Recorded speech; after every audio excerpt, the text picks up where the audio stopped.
हो गया। जी अध्यक्ष जी, इकरा हसन के साथ में सांसद है कराना की, उनके साथ में अभद्र व्यवहार के आरोप लगाए गए समाजवादी पार्टी का उनके द्वारा। 1 तारीख की ये घटना है, 15 तारीख को क्यों अलग हुई? देखिए, आपकी जानकारी में छोटे पंचायत शमा प्रवीण जी है और वहाँ के जो ईओ हैं वो विकास कार्य में बाधित हो रहे हैं और आपकी चेयरमैन जो है वो बारी से अधिकारी से मिलने का काम करती रही, लेकिन वो थक गई और चूर हो गई इस बात के लिए।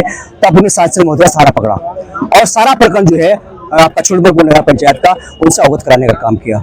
उसी बात को लेकर के सांसद महोदया जी कहा कि चलिए अधिकारी से बात करते हैं और उसका समस्या का समाधान कराया जाएगा।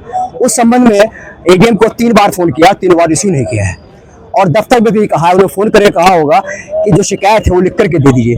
क्योंकि सांसद महोदय जनप्रतिनिधि महिला है, वो कोई शिकायत नहीं करती हैं। आप जानते हैं उनकी शैली को कि उनकी शैली क्या है, उनकी भाषा क्या है।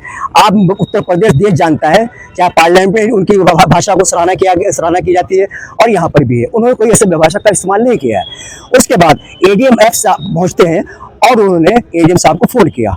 फ़ोन लगाने के बाद आपका एडीएम साहब वहाँ पहुँच गए। जब बात शुरू हुई उन्होंने कहा कि मैंने फ़ोन 3 बार पूरा फ़ोन नहीं उठाया आपने। इसकी शिकायत मामूली तौर से करने का काम किया और अधिकारी से करते भी हैं। अब किसी को फ़ोन किया जाए नहीं उठा रहा तो उससे बात तो रखी जाएगी ताकि भविष्य में उसकी पुनरावृत्ति ना हो। तो उसके बाद जो है आप उन्होंने नगर पंचायत चुनाव की समस्या को रखा और फिर उसमें बताया गया इस बात के लिए कि साथ ये हो रहा है और हम शिकायत करना नहीं है, बल्कि हमारा मकसद ये है कि ईओ और चेयरमैन के बीच जो विवाद है आपस का, उसको आप सुनिए और सुन करके उसका निशाना कर दीजिए। तो तैश में आ गए, चूंकि वो पहले से ग्रस्त होंगे इस बात के लिए, तो उन्होंने तैश में आकर के कर्मचारियों को बदतमीजी की और ये सांसद महोदय को बर्दाश्त नहीं हुआ। उन्होंने इस पर आपत्ति की कि एक आज जनप्रतिनिधि इनके साथ ऐसा दुर्व्यवहार करेंगे, इसको अपमान करने का काम करेंगे। तो उनमें भी तैश में वही शब्द उनके साथ इस्तेमाल किए गए कि आप जाइए, बाहर जाइए, आप शिकायत जरूर करेंगे, जो आपको करना वो कर दीजिए। ऐसा कहना जो अधिकारी हम भी देखते हैं अपनी 50 साल की जिंदगी के अंदर कोई अधिकारी जनप्रतिनिधियों को इस तरह के दुर्व्यवहार, इस तरह की भाषा का इस्तेमाल नहीं किया गया है। जनप्रतिनिधि होता है, चाहे सत्ता का चाहे विपक्ष का हो, अधिकारी का काम सुनने का है। जिस मसले को लेकर कोई जवाबदेही आपकी जनप्रतिनिधि की होती है, जनता कहाँ जाएगी? जनता जाएगी जनप्रतिनिधि के साथ और जो उनका दायित्व बन जाता है इस बात का जिसके भी मसला हो उस अधिकारी से उस समस्या का समाधान कराया जाए। वो उनका विवेक होता है कि उस पर क्या कार्रवाई करें क्या ना करें, लेकिन उनको सम्मान देना, उनकी बात को सुनना, ये तो उनका दायित्व बन जाता है, प्रोटोकॉल भी है सांसद का। और तो इसमें कह रहे हैं जो अपमान किया गया समाजवादी पार्टी आज जो है इसी बारे में जिलाधिकारी महोदय को और कमिश्नर महोदय को। मेरा सवाल था, 1 तारीख की घटना है, अब जाकर समाजवादी पार्टी ने ज्ञापन दिया है, बीच में क्या वो कदम उठाए गए 15 दिनों के अंदर, किस तरीके की कार्रवाई की मांग उन पर की गई? देखिए, इसके बारे में आपका कहना है जिलाधिकारी महोदय कमिश्नर महोदय को 1 तारीख को अवगत करा दिया गया था।